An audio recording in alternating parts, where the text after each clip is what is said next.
Le dernier quart d'heure de Smart Bourse chaque soir, c'est le quart d'heure thématique. Le thème ce soir, c'est celui de la démocratie et en quoi l'environnement démocratique est un levier de performance économique pour les entreprises. Nous en parlons avec Philippe Bolopion, qui est Managing Director et responsable de la stratégie Liberty chez Tobam. Philippe, bonsoir. Bonsoir. Bienvenue, merci beaucoup d'être là. Vous avez rejoint les équipes de Tobam il y a 2 ans, c'est ça, si je ne dis pas de bêtises. Au lancement de cette stratégie, Yves Chouefati, le patron de Tobam, je le salue, était venu nous raconter effectivement la thèse de cette stratégie Liberty. Elle est assez simple et c'est pas à vous que je vais l'apprendre, bien sûr. Philippe, vous avez passé 13 ans au sein de l'ONG Human Rights Watch. Vous savez, comme personne, que la démocratie est en déclin dans le monde depuis peut-être 2 décennies maintenant. Le degré de démocratie dans le monde est en baisse, y compris dans les grands pays, et c'est donc un sujet pour des investisseurs. Absolument. D'abord, je pense qu'il y a finalement peu de gens qui réalisent que la démocratie est en recul dans le monde. Et avec la démocratie, c'est aussi les droits de l'homme qui sont en recul. C'est une tendance qui est quand même assez lourde. 20 ans de déclin, année après année, c'est quelque chose de sévère. Les organismes qui suivent la démocratie dans le monde, que ce soit The Economist Intelligence Unit ou Freedom House ou le Videm Institute en Suède, par exemple, tous les ans, ils essayent de trouver des nouveaux titres pour leur rapport. La démocratie en danger, la démocratie en recul, la démocratie sur la défensive. Mais finalement, le monde devient de moins en moins démocratique, de moins en moins libre.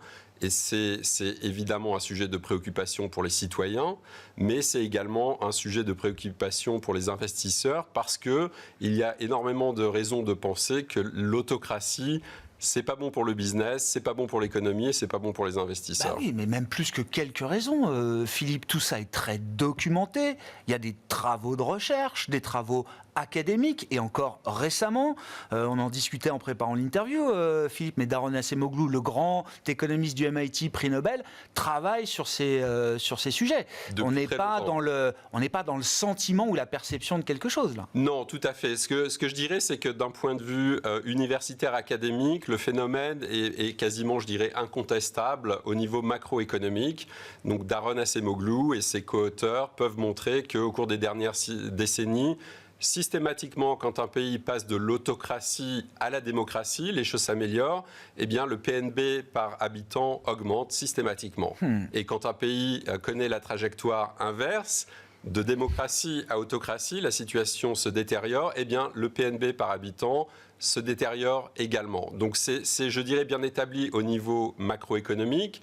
La nouveauté du travail de Tobam, de la recherche de Tobam, c'est la capacité de montrer que ce qui est vrai au niveau macroéconomique est aussi vrai au niveau microéconomique, au niveau des entreprises, et que donc l'autocratie, c'est pas bon pour l'économie, mais c'est aussi pas bon pour les entreprises qui y sont soumises. Ouais. Yves Chouefati a cette image magnifique de la courbe en J inversée, c'est-à-dire que l'autocratie au tout début, oui, ça peut apporter un peu quelque chose de soi-disant bénéfique, qui peut se mesurer en tout cas en matière de résultats économiques, mais très vite et à long terme, ce sont beaucoup de dommages et de douleurs qui sont infligés, et je reste dans la sphère purement économique. Purement économique, effectivement. Yves aime bien dire que la décennie la plus profitable au XXe siècle, l'endroit le plus profitable, c'était l'Allemagne nazie entre 1933 et 1943. Un exemple plus récent, c'est la Russie de Poutine, qui, si pour un investisseur habile, était profitable, jusqu'à la guerre en Ukraine, où les investisseurs perdent tout.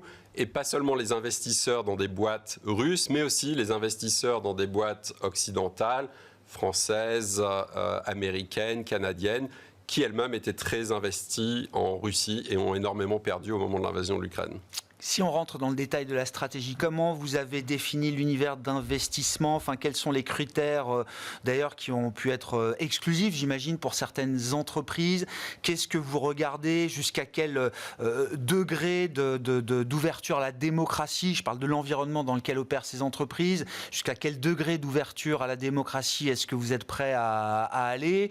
Et qu'est-ce que vous regardez concrètement du point de vue micro ? Est-ce que c'est le nombre d'implantations d'une entreprise dans un pays pays qui est border en termes de démocratie? Est-ce que c'est la part du chiffre d'affaires? Est-ce que c'est la part des investissements? Qu'est-ce qui forme justement l'univers d'investissement de la stratégie Liberty? Je dirais que c'est un peu le mariage de la science politique et de la finance quantitative, et c'est un peu la beauté pour moi de cette stratégie.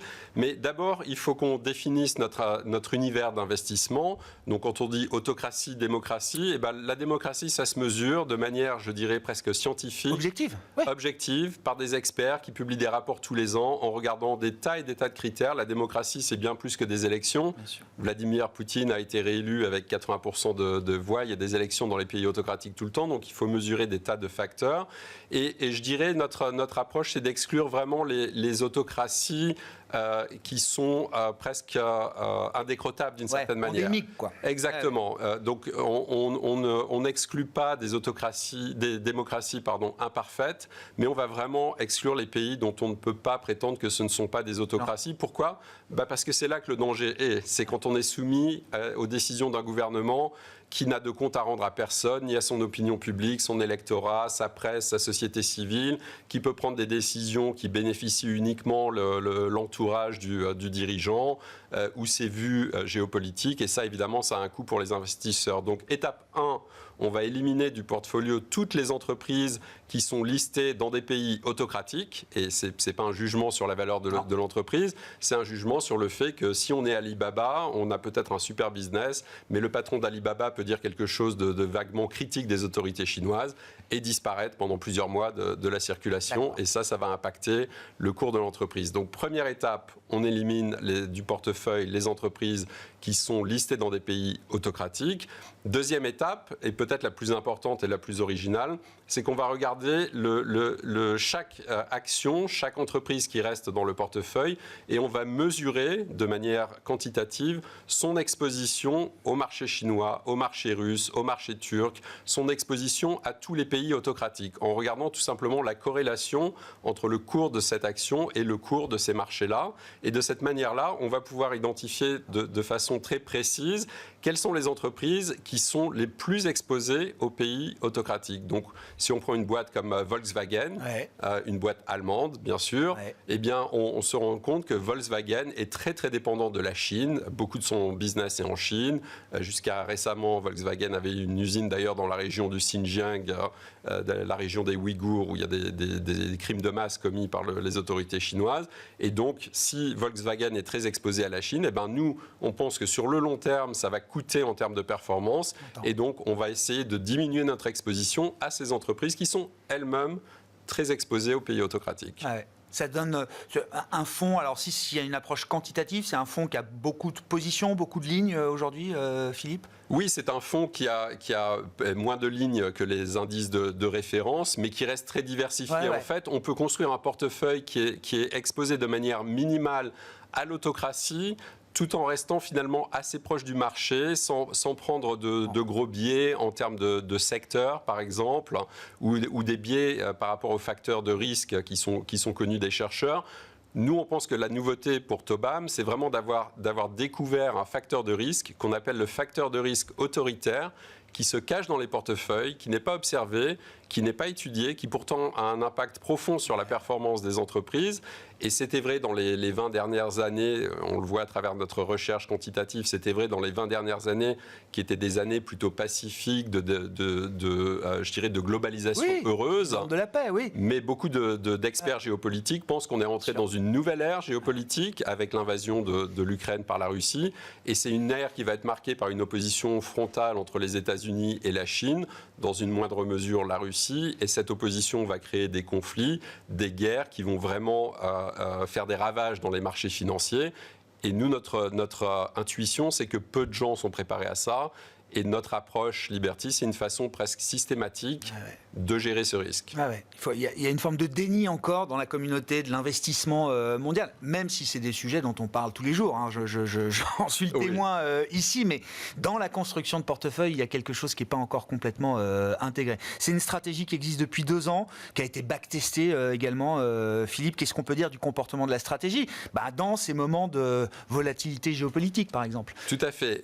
Je dirais depuis que la stratégie stratégie est live depuis 2 ans, les résultats sont excellents, même meilleurs que les résultats qui ont été backtestés.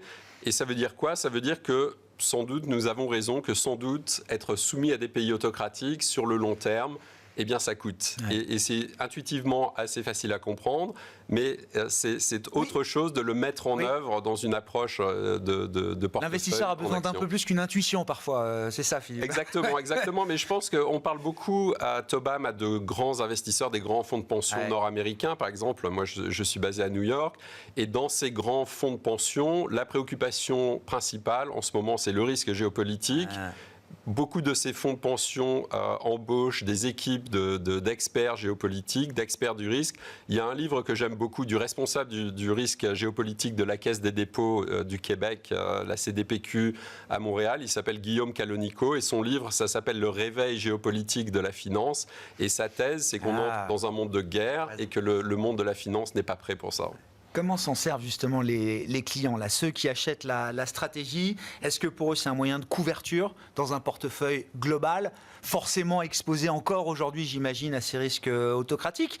Ou est-ce que vous le vendez comme un levier, j'allais dire, presque de performance absolue, Philippe? Je dirais qu'il y a il y a plusieurs cas de figure. Ouais. Il y a effectivement des gens qui pensent que nous avons mis le doigt sur un facteur de risque que personne ne voit et que plus tôt on en bénéficie, eh bien plus on peut faire de profit en exploitant ce facteur de risque. Il y a effectivement des gens pour qui c'est une allocation satellite, d'une certaine manière, qui va performer beaucoup mieux si, mettons de la science-fiction géopolitique, si demain la Chine envahissait Taïwan par exemple, eh ben, il est très probable que les marchés prendraient un coup très sévère. Notre stratégie sans doute se comporterait beaucoup mieux, donc c'est une façon de se protéger contre ce type de risque. Et puis il y a aussi des investisseurs qui tout simplement, pour des raisons je dirais plus éthiques, ne veulent pas être investis dans des pays autocratiques. Ça ne leur plaît pas de savoir que leur argent va dans des boîtes chinoises, des boîtes russes qui sont exploitées par les autorités de ces pays pour ensuite saper la démocratie, non seulement en Chine et en Russie,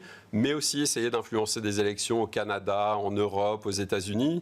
Et c'est un peu le drame de ces 20 dernières années, c'est que nous avons investi massivement dans des entreprises russes et chinoises en espérant faire des profits. La plupart des gens n'ont pas fait de profit, mais par contre les régimes russes et chinois ont profité de cette manne.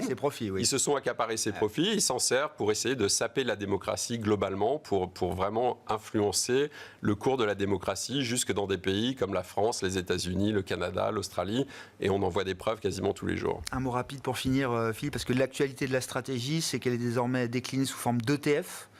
Pourquoi? Parce que c'est l'accès à une clientèle différente, c'est le sens de l'histoire?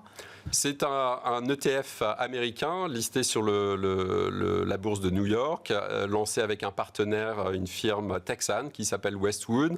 Et l'intuition de Westwood, c'est qu'il y avait vraiment un marché retail, un marché au-delà des grands fonds de pension, des grands investisseurs auxquels on parle, qui est sensible à ces thématiques, des gens qui veulent tout simplement pas que leur retraite ou leurs économies soient investies en Chine, en Russie, en Turquie, en Arabie Saoudite.